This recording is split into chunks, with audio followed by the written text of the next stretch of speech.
Hello friends.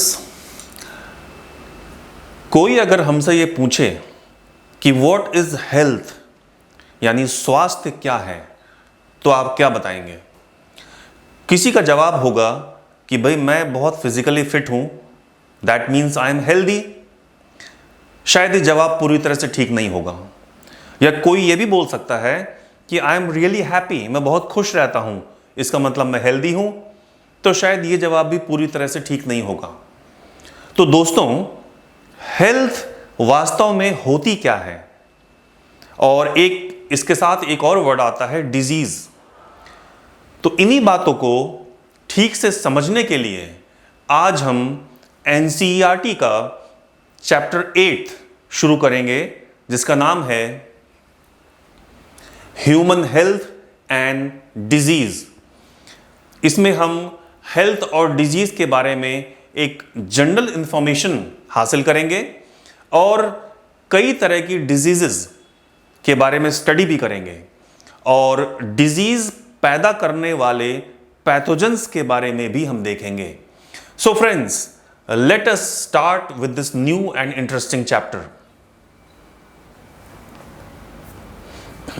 सबसे पहले हम हेल्थ की डेफिनेशन को समझने की कोशिश करते हैं। जैसा कि मैंने अभी कहा, केवल फिजिकल फिटनेस ही कंप्लीट हेल्थ नहीं हो सकती, या केवल मेंटल फिटनेस ही कंप्लीट हेल्थ नहीं हो सकती।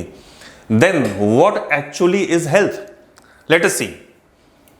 Health could be defined as a state of complete physical, mental and social wellbeing.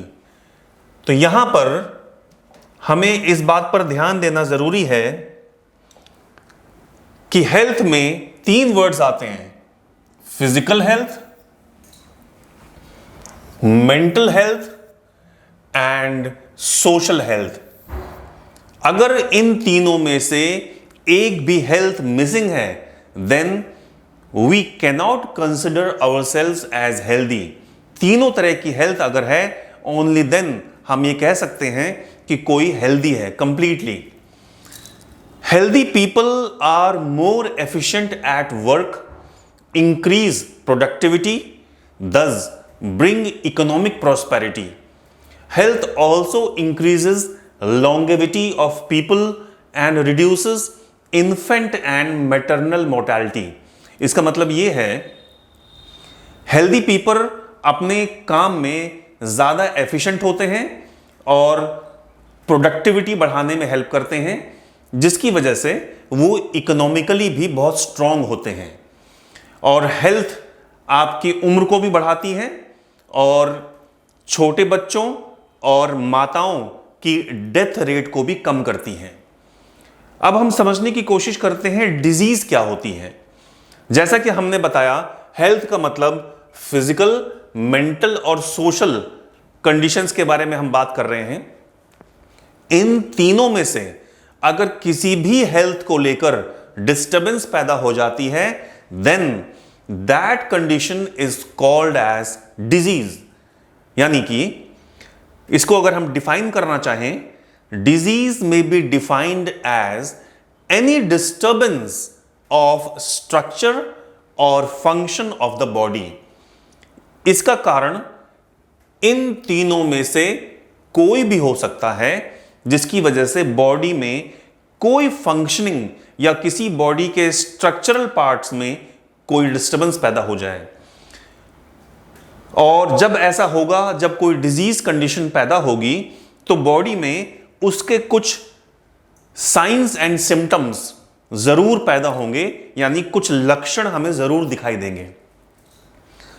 Disease को हम ब्रॉडली 2 कैटेगरीज में डिवाइड कर सकते हैं। जैसे first type of disease can be congenital या जेनेटिक डिजीज, और दूसरी तरह की डिजीज हो सकती है एक्वायर्ड डिजीजेस।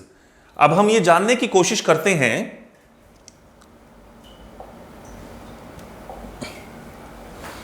कि कॉन्जेनिटल यानी जेनेटिक डिजीज और एक्वायर्ड डिजीज में क्या डिफरेंस है, क्या अंतर है। कॉन्जेनिटल या जेनेटिक डिजीजेस वो होती हैं which are caused by an error in the genetic material, that is DNA, और इनबॉर्न एरर्स ऑफ मेटाबॉलिज्म।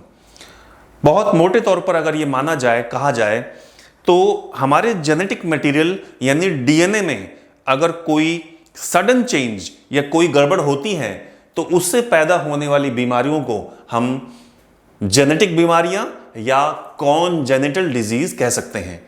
और इनके बहुत कॉमन एग्जाम्पल्स भी हमारे सामने लिखे हुए हैं। जेनेटिक डिजीज के एग्जाम्पल्स हैं phenylketonuria, sickle cell anaemia, diabetes, haemophilia, colour blindness, ऐसे बहुत सारे नाम लिए जा सकते हैं। यहां पर कुछ लोग डायबिटिस को लेकर मन में डाउट क्रिएट कर लेते हैं कि क्या डायबिटिस वास्तव में जेनेटिक डिजीज है। तो इसके बारे में जो रिसर्च है वो ये कहती है कि काफी हद तक डायबिटिस जेनेटिक है, यानी जिन लोगों के खानदान में पीछे डायबिटिस की हिस्ट्री होती है उन लोगों को डायबिटिस होने के चांसेस अदर लोगों से कहीं ज्यादा होते हैं। So we can say that diabetes can be called as a genetic disease. तो ये तो वो डिजीज है जो हमें जन्म से मिलती हैं, जिनके बारे में हम कुछ खास नहीं कर सकते। हमें उनसे लड़ना पड़ता है और हमें अपने जीवन को उसी हिसाब से बदलना पड़ता है, अडेप्ट करना पड़ता है, मॉडिफाई करना पड़ता है। दूसरे तरह की डिजीजेस हो सकती हैं एक्वायर्ड डिजीजेस। ये वो डिजीजेस हैं जो जन्म लेने के बाद हमें एनवायरनमेंट से किसी न किसी कारण से मिलती हैं। Which means acquired diseases are those which are acquired after birth। और ये भी दो तरह की हो सकती हैं, जिसमें पहला है infectious या communicable diseases। नाम से ही साफ पता लग रहा है ये वो डिजीजेस हैं जो एक इंसान से दूसरे इंसान में बहुत तेजी से फैलती हैं। They spread from one person to the other very fast। तो ये हो गई इंफेक्शियस या कम्युनिकेबल डिजीजेस। इनके एग्जांपल्स हमारे सामने हैं, देखते हैं। जैसे कॉमन कोल्ड यानी जिसको हम आमतौर से जुकाम कहते हैं, इन्फ्लुएंजा या जिसको हम कॉमनली फ्लू कहते हैं, मलेरिया, ट्यूबरकुलोसिस, ट्यूबरकुलोसिस को हम आम भाषा में टीबी कहते हैं, गोनोरिया, सिफिलिस। इसमें ध्यान देने वाली बात यह है कि gonorrhoea and syphilis these come under the category of STD diseases यानी सेक्सुअली ट्रांसमिटेड डिजीजेस। इनके बारे में भी हम बाद में डिटेल में पढ़ेंगे। और communicable diseases are caused by virus, bacteria, fungi, protozoans and helminths. इनमें से कोई भी डिजीज कॉज होने का कारण हो सकता है। सो लेट अस सी दूसरी तरह के जो डिजीजेस हैं उनको हम बोलते हैं नॉन इन्फेक्शियस या नॉन कम्युनिकेबल डिजीजेस। ये भी बहुत क्लियर है, इस शब्द से ही पता लग रहा है कि these diseases do not spread from one person to another. यानी ये डिजीजेस एक इंसान से दूसरे इंसान में नहीं फैलती, टच करने से, छूने से या कॉमन कपड़ा यूज करने से, इस तरह से ये नहीं फैलती हैं। ये भी कई तरह की हो सकती हैं, जैसे nutritional deficiency related diseases.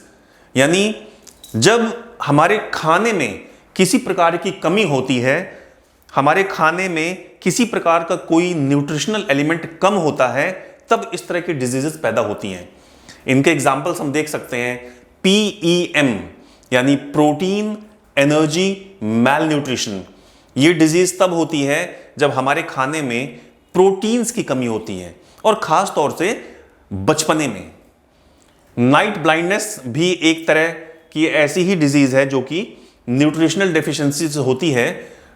To be more exact, night blindness is caused by the deficiency of vitamin A. Scurvy, this is caused by the deficiency of vitamin C. Allergy भी एक नॉन इन्फेक्शियस या non communicable disease हो सकती है। इसके बारे में details हम आगे देखेंगे। डीजनरेटिव डिजीजेस, डीजनरेटिव डिजीजेस में कुछ नाम आ सकते हैं, अगर इनके एग्जाम्पल आप जानना चाहें। ये वो डिजीजेस हैं जो हमारे नर्वस सिस्टम को इफेक्ट करती हैं और हमारे न्यूरॉन्स को डिस्ट्रॉय करती हैं, जैसे कि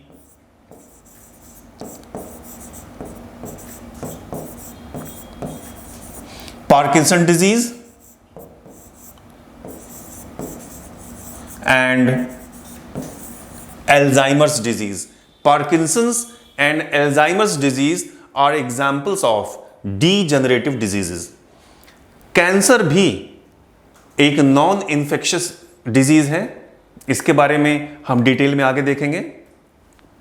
मेंटल रिटार्डेशन और इंडस्ट्रियल पोल्यूशन रिलेटेड डिजीज, ये जो लास्ट एग्जांपल है इंडस्ट्रियल या पोल्यूशन रिलेटेड डिजीज, ये आज के परिप्रेक्ष्य में, आज के कॉन्टेक्स्ट में बहुत इंपॉर्टेंट हो जाती है, क्योंकि पोल्यूशन लगातार बढ़ रहा है। हर तरह का पोल्यूशन, चाहे वो एयर पोल्यूशन हो, वाटर पोल्यूशन हो, सॉइल पोल्यूशन हो, रेडियोएक्टिव पोल्यूशन हो या इलेक्ट्रिसिटी पोल्यूशन हो, हर तरह का पोल्यूशन लगातार बढ़ रहा है और कई तरह की बीमारियां पैदा कर रहा है। तो इन बातों को देखते हुए ये जो लास्ट एग्जाम्पल है नॉन इन्फेक्शियस डिजीज का, this example becomes very important.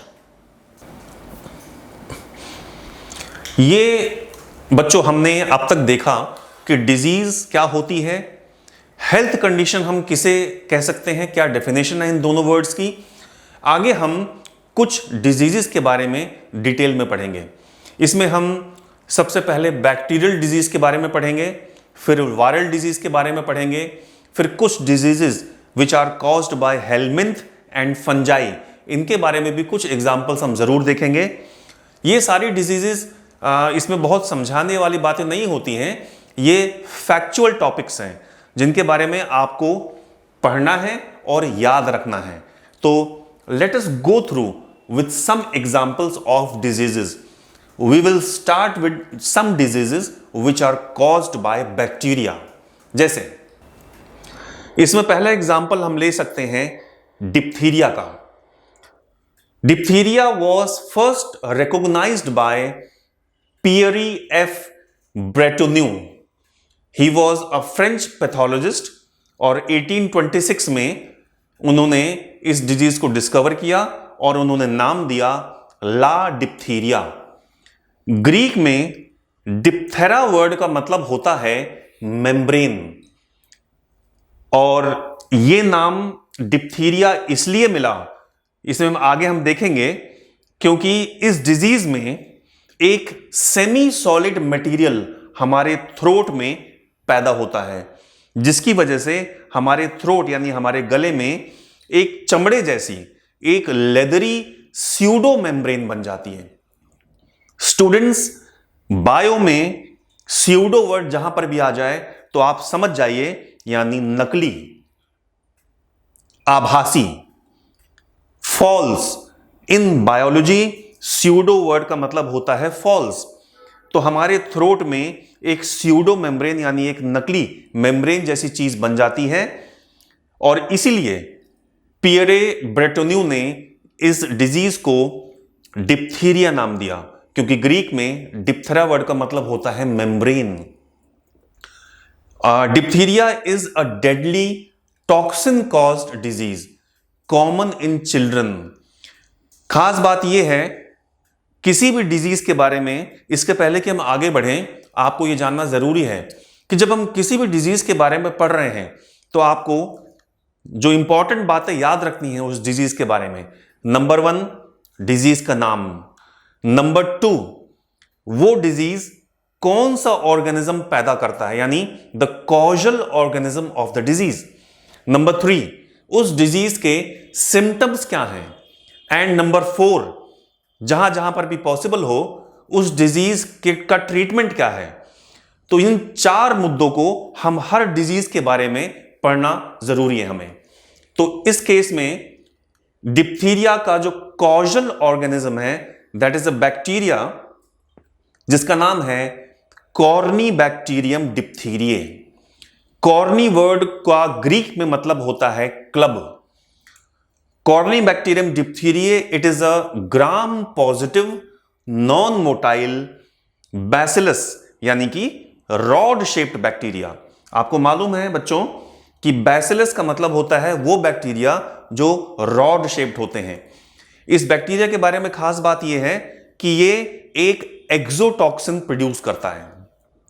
The bacteria produces a potent यानी very dangerous exotoxin that inhibits protein synthesis in epithelial cells. This disease affects the throat, यानी हमारे गले को ज्यादा इफेक्ट करता है ये, and its main symptom is suffocation and is characterized by oozing of semi solid material in throat. इसका जो मेन सिम्टम बताया गया है वो है सफोकेशन, यानी दम घुटने की फीलिंग होती है और एक सेमी सॉलिड मटेरियल हमारे थ्रोट में पैदा होता है, जैसा कि मैंने पहले बताया था, जिसकी वजह से हमारी थ्रोट के अंदर एक स्यूडो मेम्ब्रेन बन जाती है। डिप्थीरिया इज हाईली इन्फेक्शियस, यानी बहुत तेजी से फैलता है। कैसे फैलता है? ड्रॉपलेट इन्फेक्शन से।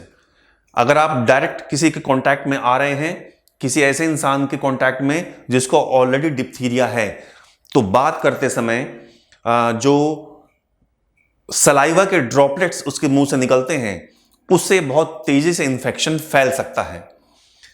इम्यूनिटी और susceptibility of diphtheria is determined by performing the शिक टेस्ट। शिक टेस्ट के जरिए हम डिप्थीरिया के बारे में पता कर सकते हैं। So this is all about diphtheria. देखते हैं सेकेंड डिजीज कौन सी है।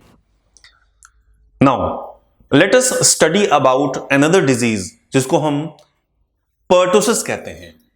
इसको हम कॉमनली वूपिंग कफ या हिंदी में काली खांसी कहते हैं। और pertussis, also known as whooping cough, is one of the most dangerous and highly contagious diseases of childhood years। यानी कि बच्चों में होने वाली यह सबसे खतरनाक और सबसे ज्यादा इंफेक्शियस डिजीज मानी जाती है। इंपॉर्टेंट बात, जिस बैक्टीरिया से यह डिजीज पैदा होती है उसका नाम क्या है? The bacteria is called Bordetella pertussis।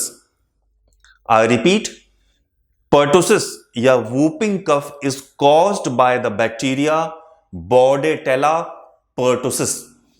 और ये एक small gram negative non motile rod shaped bacteria होता है, जिसको सबसे पहले जूल्स बॉर्डेट और ऑक्टेव गेंगू ने 1906 में खोजा।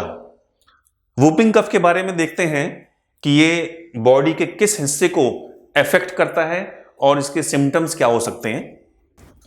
Whooping cough affects the upper respiratory tract, begins with a mild fever, यानी शुरू में हल्का बुखार होता है, and an irritating cough with the characteristic rapid inhalation whoop, यानी कि सांस अंदर लेते समय एक वूप जैसी आवाज होती है। यह एक खास सिम्टम है काली खांसी का बच्चों में। As with diphtheria and tetanus, the immunisation for this disease is done with the use of DPT. DPT एक ट्रिपल वैक्सीन होता है। ट्रिपल वैक्सीन डीपीटी, डी से डिप्थीरिया, पी से पर्टुसिस यानी काली खांसी और टी से टेटनस। ये वैक्सीन बच्चों को एक साथ 3 बीमारियों से सुरक्षा प्रदान करती है। So DPT is used for protection या immunization against whooping cough. In March 2003, the genome of Bordetella pertussis was sequenced by the Sanger Institute in Cambridge, England। इस बैक्टीरिया के जीनोम की सीक्वेंसिंग करी जा चुकी है 2003 में, और सीक्वेंसिंग करके ये पता लगा कि इस जीनोम का जो साइज है दैट इज अराउंड 4086,189, यानी 4 मिलियन से ज्यादा बेस पेयर्स इसका जीनोम साइज है और लगभग 3816 genes are present in this bacteria. आगे चलते हैं दोस्तों, अब हम बात करेंगे ट्यूबरकुलोसिस नामक डिजीज की। इसको हम नॉर्मली टीबी के नाम से जानते हैं और it is a very infectious disease, बहुत तेजी से फैलती है। इस डिजीज को पैदा करने वाले बैक्टीरिया का नाम है Mycobacterium tuberculosis. I will repeat this name. Tuberculosis is caused by the bacteria Mycobacterium tuberculosis, जो कि एक बैसिलस यानी कि non motile rod shaped bacteria होता है। सबसे पहले इस बैक्टीरिया को आइसोलेट किया था रॉबर्ट कॉच ने 1882 में और इस काम के लिए रॉबर्ट कॉच को 1905 का नोबेल प्राइज मिला फिजियोलॉजी और मेडिसिन के फील्ड का, क्योंकि ये डिजीज आज तो इतनी ज्यादा नहीं फैलती, बट जिस टाइम की हम बात कर रहे हैं उस टाइम पर this disease used to kill millions of people every year in the world. तो एक बहुत खतरनाक बीमारी थी और रॉबर्ट कॉच के काम की इंपॉर्टेंस को देखते हुए उन्हें दुनिया का सबसे बड़ा इनाम यानी कि नोबेल प्राइज दिया गया था। ट्यूबरकुलोसिस हमारी बॉडी के किन पार्ट्स को अफेक्ट करता है, तो देखते हैं। दिस पैथोजन यानी ये जो बैक्टीरिया है, it invades bones, joints, liver, lymph nodes, kidneys, लैरिंग्स, skin, even the brain. बहुत सारे पार्ट्स में टीबी यानी ट्यूबरकुलोसिस हो सकती है, लेकिन लंग्स में ट्यूबरकुलोसिस सबसे ज्यादा होती है, सबसे कॉमनली पाई जाती है और खास तौर से बच्चों में। कई बार हमारे स्पाइनल कॉर्ड यानी हमारी स्पाइन में भी टीबी बीमारी हो सकती है और हमारे स्पाइन में जब टीबी होती है तो उसको हम बोलते हैं पॉट्स डिजीज। और ये फैलती कैसे है? Tuberculosis is spread by droplet infection through coughing, sneezing, talking and spitting. इसीलिए चूंकि ट्यूबरकुलोसिस एक बहुत ही इंफेक्शियस डिजीज है, तो ट्यूबरकुलोसिस के पेशेंट्स को आम नॉर्मल लोगों से पूरी तरह से आइसोलेट करके रखा जाता है, जिससे कि ये फैले ना। इसके पहले आपको बताया गया है कि इस बीमारी को लेकर भी एक वैक्सीन है जिसको हम बोलते हैं BCG vaccine. You should listen to this very carefully. BCG vaccine is used for protection against tuberculosis. ये जो नाम है BCG, ये नाम इस वैक्सीन को जिन लोगों ने डिस्कवर किया था, जिन साइंटिस्ट ने डिस्कवर किया था, जैसे कि this vaccine was developed by 2 French scientist, Albert Calmette and Camille Guerin. तो इन्हीं के नाम पर इस वैक्सीन का नाम रखा गया है BCG, बैसिलस यानी कि रॉड शेप्ड बैक्टीरिया, जो कि mycobacterium tuberculosis, it is the rod shaped bacteria.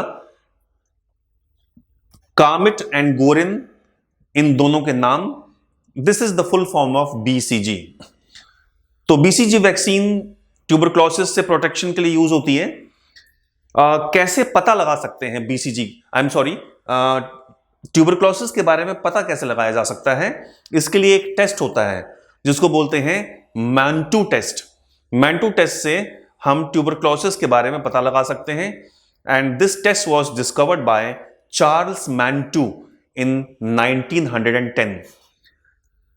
Tuberculosis is an extremely stubborn disease treated by rifampin, isoniazid and pyrazinamide।